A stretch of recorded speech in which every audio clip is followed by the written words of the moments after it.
ka State Commission for Protection of Child Rights dangsian kalatho saboro ki Deputy Commissioner jong ki khatwai tiliki district jong ka jala ban pintigna ba ki khnarit kimdei satya bandan manta hakinu kinu ki program jingki kat kumuji thu jong ka chairperson Child Right ka kongmina khar kongor la ong ba ka National Commission for Protection of Child Right kalbatha eki ban pintigna ba ki khna kimdei satya bandan manta hakinu kinu ki jingki nalo kata ka ongru ba ki khna kimdei ru bandan manta wat hakirali jong ki sengsang perthai hoi katun dei kalawan ka ruling na ka Supreme Court ru nang ta nak NCPCR ru ngilayo ka direction hi ba umbit ban syai ki kena apa kat prasnem kin le hakinu ki rally umdei tam ba agitation ki laben long ki rallies ba ki pendon kam ki political parties ru ting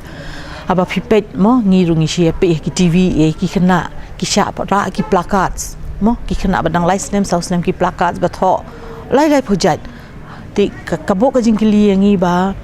hato kini ki kena ba pli ki sung tho ne em ya ka jingmut ba kira ki ti placards mo te kalong ba we should not use children's skin ya ka jing bha jongki umdei ba ong ba ngi persya e kanu ka jingle mo ka ki seng bhalang ki ko aben wan rai ka jingkala ka imlang salang ngi sung tho e kata mo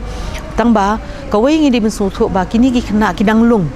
we should not involve them hakinu ki jing jakum kini ba kala benwan ka jing sosi ru kala benwan ha ka jing khlut jing ka jing kawang mau ka ni ka te kan effect gi khna te mandu bin chime ka responsibility kini mo kumbangi I ka to ka Delhi Shahin Bagh you ba ki protest sang turu ki alam di ki kulung khna ha to kam kta ki ka jing puli jong ki ka bam ka di ka thia ka dem te for that reason kin ngi ong ba ha ba ngi ong ngi yatre ka jing ha ngi ai jing ya dai ki khna te kini ro ki kun thup lang kin haki kin ki rallies kin bangi dei ben long very sensitive but ngim dei ben pen yalam baklai ki khna kin kadi ka tai kin ka jingmut jong ka ain ru kin ngalapha ya ki DC bar khot men hakani da ka city sundon hi ban num sha ye ki khna bakin pin mi in a school ne nang nuru bakin ya ye ki hi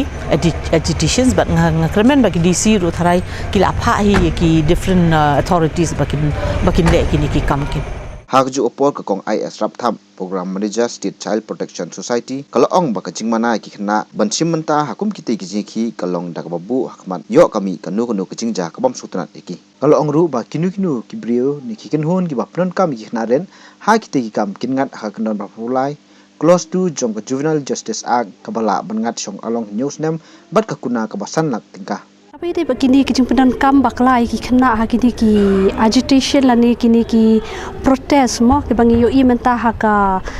emlang ka salang jongi ki bun kijing yakhi da kini ki seng bahalang rek mai de ni ma hapo ka an hirula tho ha ka section prapulai ba ong ba omla ban pendan kam baklai kini ki kena malada pendan kam bakla hale si kandon kanu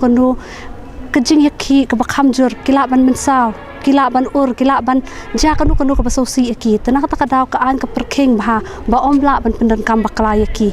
hak mai de hakinu ki jing yakhi ha ka imlang ka salang